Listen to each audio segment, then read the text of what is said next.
Vamos ler Gênesis capítulo 6, do versículo 1 até o versículo 8. Diz assim a palavra do Senhor.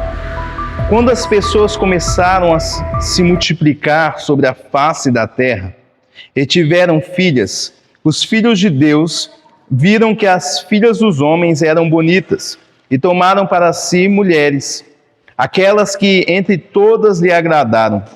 Então o Senhor disse: o meu espírito não agirá para sempre no ser humano, pois este é carnal e os seus dias serão 120 anos. Naquele tempo havia gigantes na terra. E também depois, quando os filhos de Deus possuíam as filhas dos homens, as quais lhe deram filhos, estes foram valentes, homens de renome na antiguidade. O Senhor viu que a maldade das pessoas havia se multiplicado na terra e que todo o desígnio do coração delas era continuamente mau. Então o Senhor ficou triste por haver feito o ser humano na terra, e isso lhe pesou o coração. O Senhor disse: farei desaparecer da face da terra o ser humano que criei. Destruirei não apenas as pessoas, mas também os animais, os seres que rastejam e as aves dos céus, porque estou triste por havê-los feito.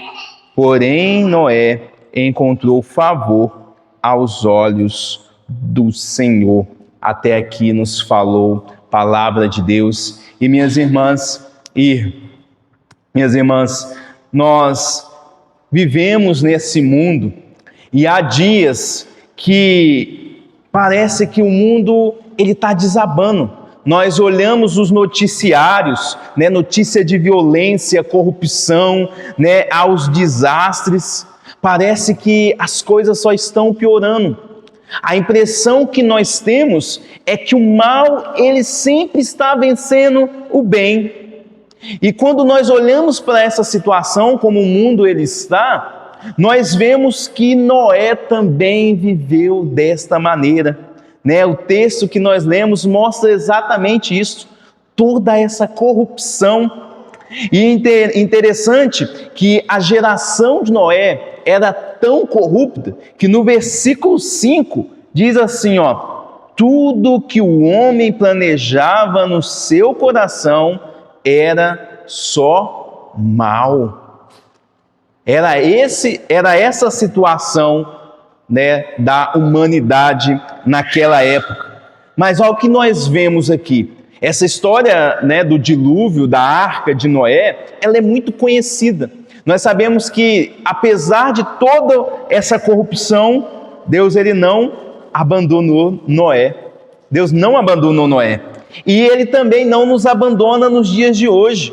E nós vamos aqui, nessa noite, então, descobrir como a história de Noé, ela revela duas verdades poderosas. A primeira, que Deus não ignora o pecado, mas também não abandona os que o buscam.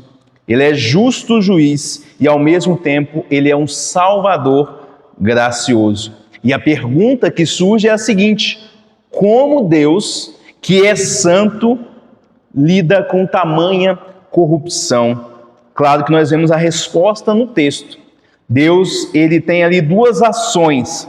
A primeira, ele sente uma profunda tristeza e a segunda é um juízo inevitável. Então vamos à primeira verdade, a essa corrupção generalizada da humanidade.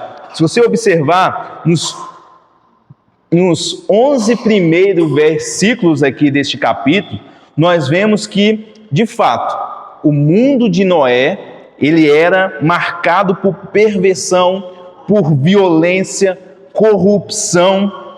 E, infelizmente, o mesmo Deus que havia falado lá no capítulo 1, quando ele fez todas as coisas, quando ele criou o ser humano, criou a terra, e cada etapa da criação ele disse que era bom, mas no sexto dia, quando ele criou o ser humano, ele disse que era muito bom. Esse mesmo Deus que falou que tudo aquilo era muito bom, agora ele tem uma atitude diferente. nós vemos que, infelizmente, diante da corrupção do homem, é dito que esse mesmo Deus, ele se arrependeu.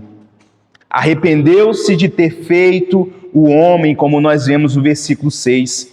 E esse arrependimento, nós precisamos entender que não é uma inconstância de Deus, mas era uma expressão da dor que Deus ele tinha por causa do pecado. Essa dor do pecado que Deus ele sentia é a mesma dor que pai e mãe sente quando vê o filho se destruindo. Quando uma mãe vê o filho se lançando às drogas, se lançando à bebida, ao vício, o coração do pai, o coração da mãe, ele dói, ele sente. E é esse sentimento que nós vemos aqui. Deus, ele sentindo essa dor por causa do pecado. Mas é interessante que precisamos entender que apesar de Deus estar sentindo, e mostrando esse sentimento que nós também sentimos, Deus ele não é inteiramente como a gente.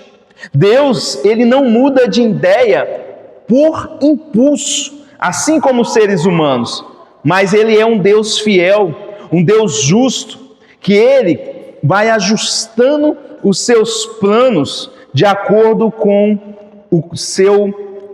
a resposta ao pecado, mostrando essa seriedade, essa coerência com o caráter perfeito.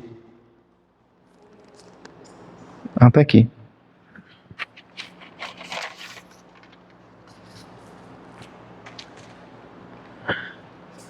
Mas vamos continuar aqui, ó. Essa foi então a primeira atitude, essa tristeza. Deus ele está arrependido por ter criado um homem por causa do pecado. Mas há uma segunda atitude de Deus que mostra diante dessa corrupção generalizada, que é o juízo inevitável. Deus, diz o texto, que ele decide destruir essa humanidade corrompida. E essa decisão que Deus tem diante daquela humanidade, diante daquela geração que estava vivendo, deve fazer a gente deve nos levar a pensar, deve nos fazer a meditar o seguinte: será que nós estamos levando o pecado a sério? Será que nós temos levado o chamado de Deus para o arrependimento a sério? É isso que nós devemos analisar em nosso coração. Mas aqui também nós vemos um grande dilema. Por que um grande dilema? Nós conhecemos a história, nós sabemos que Deus, de fato, ele envia o dilúvio, todos os seres humanos, a não ser aqueles que estão dentro da arca, sobrevivem, mas quando nós chegamos no capítulo 8, no capítulo 9, nós vemos que apesar disso, apesar do dilúvio, lá no capítulo 8, no versículo 21, é dito o seguinte, que a imaginação do coração do homem é má desde a sua meninice. O pecado ele aqui não é lavado pelas águas do dilúvio.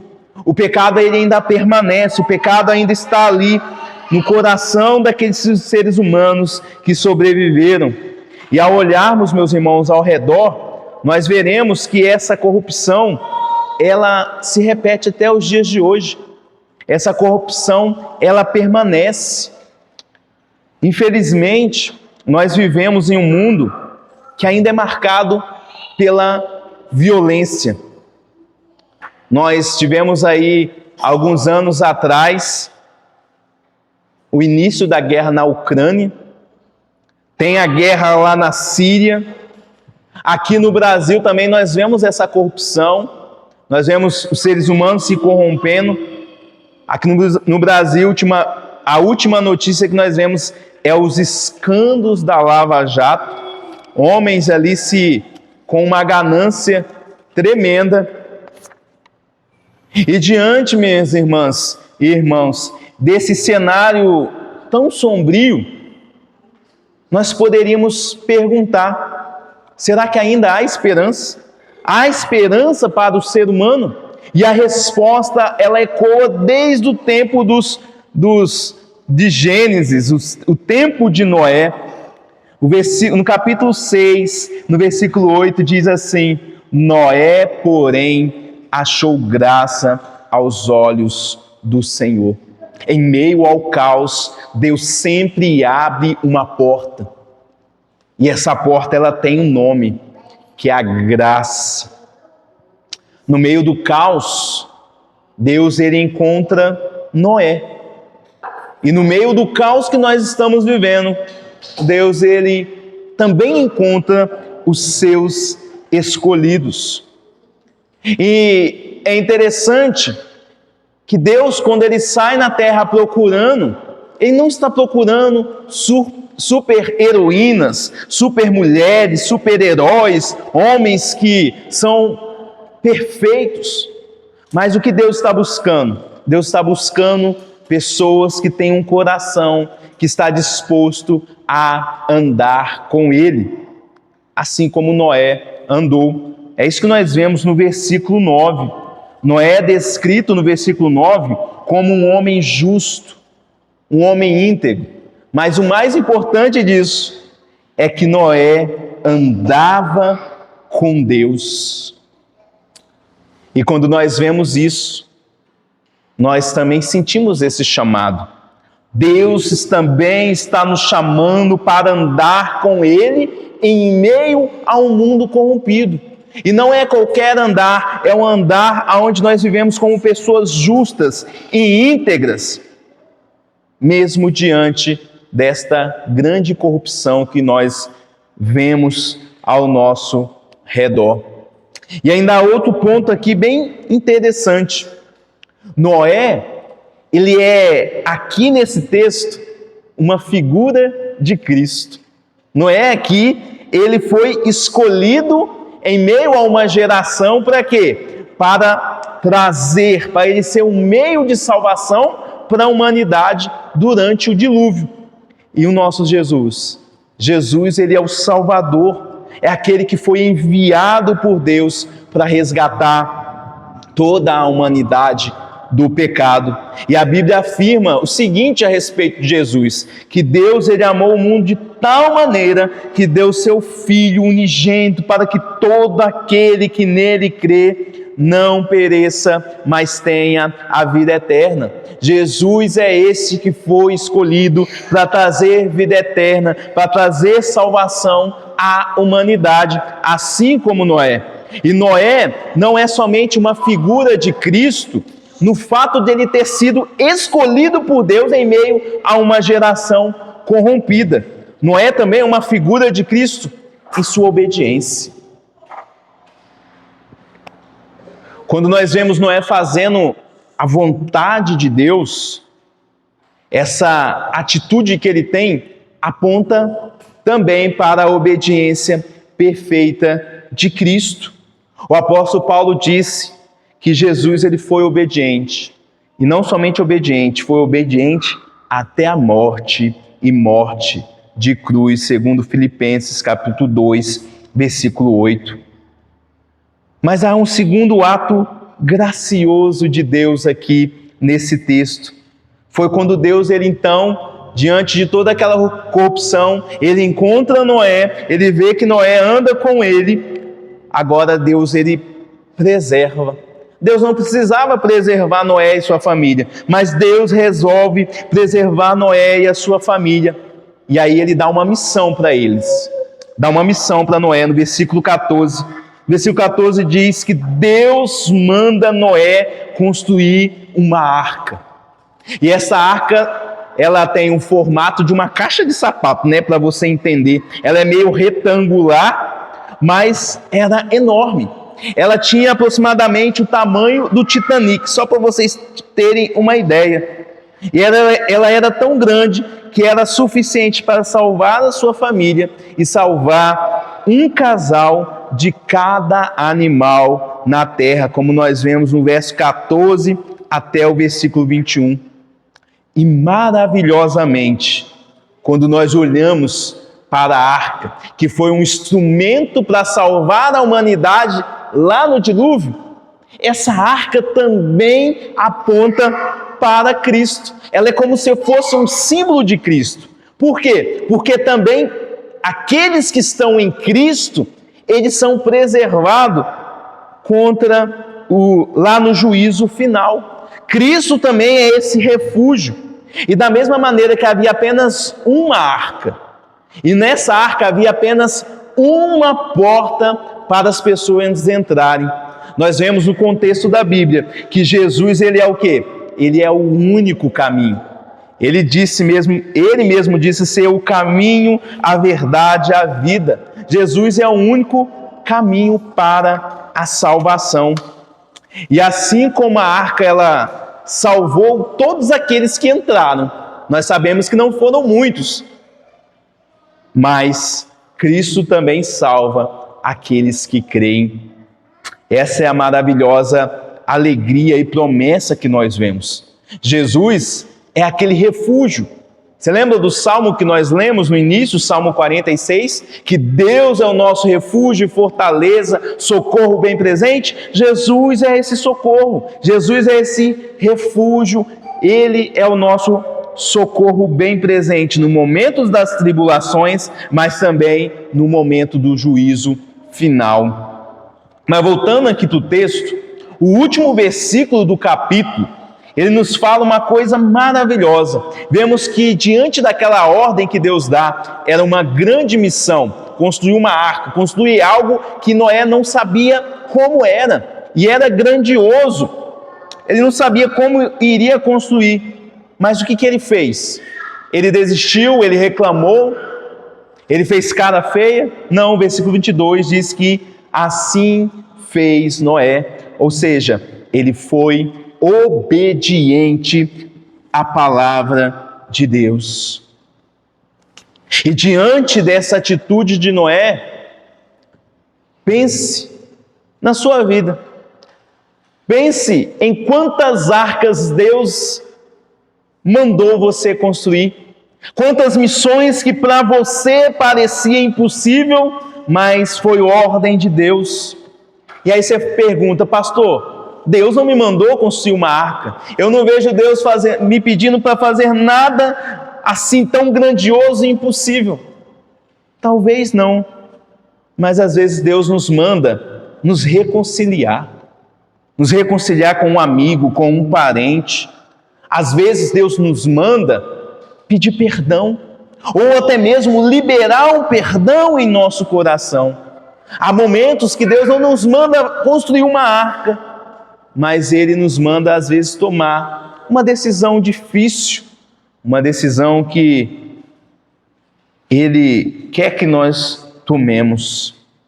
Mas lembre-se, quando Deus fala conosco e nós obedecemos, isso significa que há uma fé em nosso coração, porque a obediência de Noé é uma resposta de fé. E meus irmãos, além da Bíblia mostrar toda essa história, nós vemos algumas evidências históricas a respeito da Arca de Noé. Porque quando nós lemos essa história aqui, sobre a arca, que entraram os animais, e até o desenho das crianças, né? Todo mundo acha muito engraçado e parece ser uma história para criança. Mas isso não é verdade. Há evidências históricas a respeito da Arca de Noé. Por exemplo, por volta do ano 75 depois de Cristo, ou seja, lá no primeiro século, um historiador chamado Joséfo, ele disse que os habitantes locais, eles coletaram relíquias da arca. E ele disse também haver documentos de outros historiadores antigos que conheciam a respeito sobre a arca, né? Que conheciam escreveram sobre a arca. E quando nós olhamos, há outras várias evidências de historiadores, pesquisadores, arqueólogos, que falam, né, desses requisitos da arca. E isso, minhas irmãs, nos mostra que esse relato aqui que está escrito na Bíblia, ele é de fato uma história real. Esse relato, essa história que nós acabamos de ler, aconteceu de verdade. Nós temos provas, evidências históricas, nós temos aqui a própria Bíblia mostrando, e isso prova que a Bíblia ela é verdadeira, ela é confiável. Os relatos históricos, aquilo que está escrito aqui de fato aconteceu, não é uma história simples que nós contamos para as crianças. Pois bem, a Bíblia cita Noé aqui e em outras partes. E quando a Bíblia fala de Noé, principalmente lá no Novo Testamento, lá em 2 Pedro, no capítulo 2, versículo 5, fala que Noé, ele era um pregador da justiça. E lá em Hebreus, versículo 11, no capítulo 11, versículo 7, diz que Noé, ele condenou o mundo, oferecendo salvação na arca, que o mundo inteiro ele rejeitou. Concluindo então essa mensagem, quando nós analisamos o texto, lemos o texto, sabe quantos anos Noé, ele pregou que haveria um dilúvio? Ele pregou e convidou as pessoas para entrarem na arca? Noé pregou 120 anos. E quantas pessoas nós vemos na história que Noé salvou? Apenas a sua família. Noé pregou 120 anos e salvou apenas os seus filhos, a sua esposa e as suas noras. E isso nos desafia. Por que nos desafia? Porque nós também somos pregadores. Nós também pregamos um evangelho, nós pregamos uma mensagem. E que mensagem é essa? Jesus está voltando. Jesus veio e ele voltará. E nós e várias outras igrejas, vários outros missionários, pregadores, pessoas no mundo inteiro estão pregando essa mensagem. Pessoas estão falando, se arrependam, creiam em Jesus Cristo, Ele está voltando, somente nele há salvação. E minhas irmãs, igreja do Senhor se reunida aqui nesta noite, Deus está nos desafiando a falar de Jesus, a pregar a mensagem. E mesmo que apenas a nossa família escute, apenas algumas pessoas próximas a nós nos escute, nós devemos pregar, nós devemos falar. Deus enviará agora um novo juízo sobre a terra. E é necessário que as pessoas corram para se salvarem, corram para se proteger daquilo que virá. E o nosso consolo é que Deus já preparou essa arca para nós. Ela não é a igreja, mas ela é Cristo. Aqueles que estão em Cristo, eles serão salvos do juízo que virá. Que Deus nos abençoe nessa noite. Vamos orar?